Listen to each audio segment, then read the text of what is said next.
40 million credit cards stolen during Christmas shopping, and the alarm system caught it. Nobody listened. December 19, 2013. Target, the second largest discount retailer in America, confirms the worst nightmare in retail history. 40 million credit and debit card numbers stolen during the busiest shopping season of the year. From Black Friday through mid-December, every swipe at nearly every Target register in the country was silently copied by malware hiding inside the cash registers themselves. But here is what makes this breach truly unforgivable. Target had installed a $1.6 million intrusion detection system from FireEye, one of the most advanced security platforms on the planet, just 6 months earlier. That system detected the malware twice.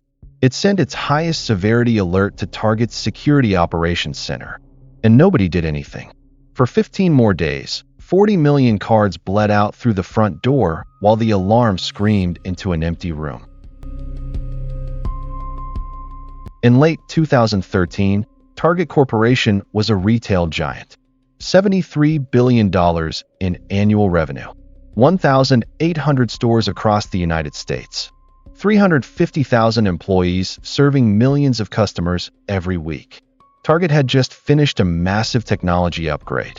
New point-of-sale terminals, new payment processing infrastructure, and that brand-new FireEye security system, capable of detecting malware in real time and even automatically deleting threats before they could do damage. On paper, Target looked like one of the most secure retailers in America. But behind the polished facade, Target's network had a critical weakness that nobody had addressed. Think of it like a mansion with a state-of-the-art alarm system on every door and window, but a shared hallway connecting the basement to a small repair shop next door, with no lock on the connecting door. That small repair shop was Phasio Mechanical Services, a heating and air conditioning contractor based in Sharpsburg, Pennsylvania, a company with about 125 employees. Phasio had electronic access to Target's network for billing, contract submission, and project management, the same network that connected to Target's point-of-sale systems. There was no segmentation, no firewall between the vendor portal and the payment infrastructure. One set of stolen credentials from a tiny HVAC company could lead directly to every cash register in the country. Here is exactly how the attackers got in. Sometime in September 2013, an employee at Phasio Mechanical received a phishing email. It contained Citadel, a variant of the Zeus banking Trojan, designed to steal login credentials. The employee clicked. Citadel captured Phasio's Target vendor portal username and password.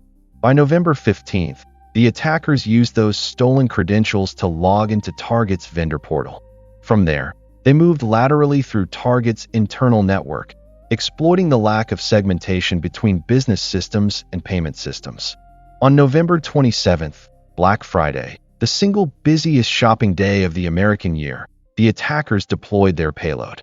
A custom variant of Black POS, also known as Kaptoxa, which is the Russian word for potato. This RAM-scraping malware was installed across 1,797 point-of-sale terminals in nearly every Target store in the country. Here is how RAM scraping works. When you swipe your credit card at a register, your card data exists unencrypted in the terminal's memory for a fraction of a second while the transaction processes. Black POS captures that data during that tiny window, the full magnetic stripe including your card number, expiration date, and the security code embedded in the stripe. Think of it like a pickpocket standing between you and the cashier, copying every card at the exact moment it is read. The stolen data was collected on compromised internal servers inside Target's network, then exfiltrated in batches to external FTP servers located in Russia and Brazil. Within days, the first batches of stolen cards appeared for sale on Rescator, one of the largest underground card shops on the internet, at prices between $20 and $100 per card. Now here is the part that turns a data breach into a scandal. Target's FireEye system, the $1.6 million platform installed just months earlier, worked exactly as designed.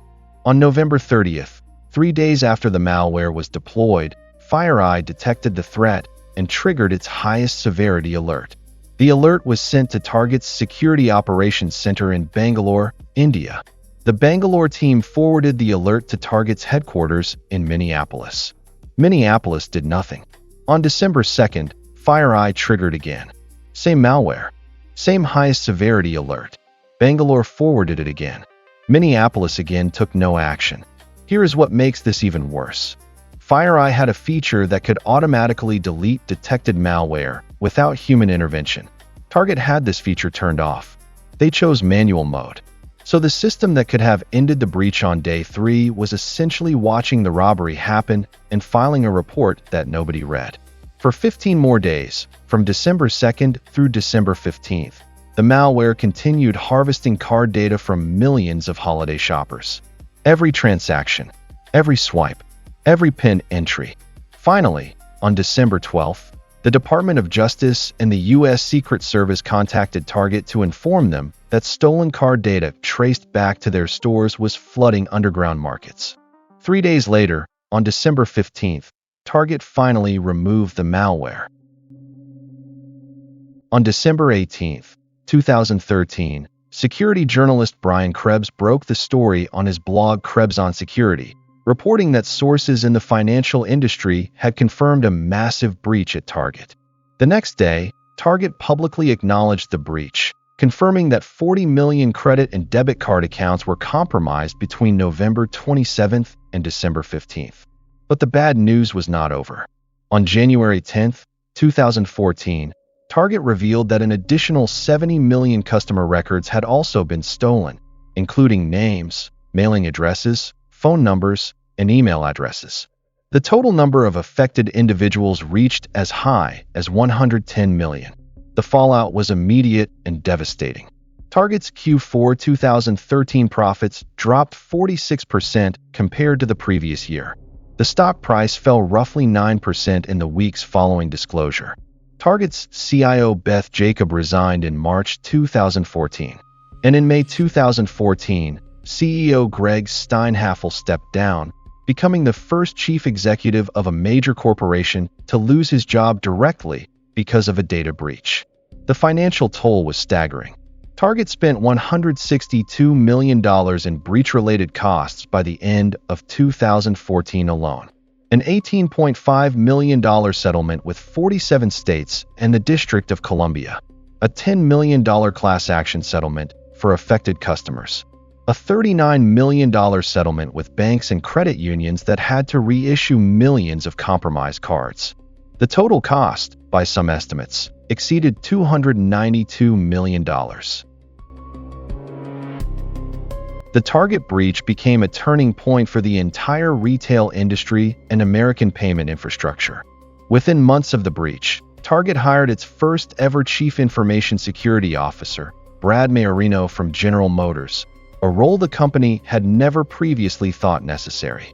Target invested over $100 million in upgrading all its payment terminals to support chip-and-pin technology, also known as EMV. Before the Target breach, the U.S. was one of the last developed nations still relying primarily on magnetic stripe cards. The breach forced the hand of the entire payments industry. In October 2015, the EMV liability shift took effect. Any merchant still using magstripe-only terminals became financially liable for fraudulent transactions. That single policy change, accelerated directly by the Target breach, fundamentally transformed how America pays for things. Congress held hearings. The Senate Commerce Committee published a detailed kill chain analysis of the breach. The incident helped build momentum for the Cybersecurity Information Sharing Act of 2015, which created frameworks for companies to share threat intelligence with the government. And across corporate America, the Target breach became the cautionary tale that launched 1,000 vendor risk management programs. Companies everywhere began asking, who has access to our network? Is our vendor portal segmented from our critical systems? Do we have automated response enabled? Questions that Target had never asked before December 2013. The Target breach teaches 3 lessons that every company and every consumer should know. First, your weakest link is not your own system. It is whoever has access to your network. Phasio Mechanical, a 125-person HVAC company in Pennsylvania, was the front door to 40 million credit cards. If your vendors can reach your critical systems, their security is your security. Second, detection without action is worse than no detection at all. Target spent $1.6 million on one of the best security systems money could buy. It worked perfectly, but alerts without response are just expensive noise. Automated response must be enabled. Every second of human delay is a second the attacker wins. Third, flat networks are ticking time bombs. If a thermostat contractor's login can reach your payment systems, your network architecture is already compromised. Segmentation is not optional. It is the difference between losing one vendor portal and losing 40 million credit cards. The Target breach cost $292 million, 2 executive careers, and the payment data of 40 million Americans. And it all started with one phishing email to an HVAC company. If you found this valuable, subscribe to Cyber Decoded. Next, we are uncovering how North Korea built a secret hacking army that stole $2 billion from banks around the world.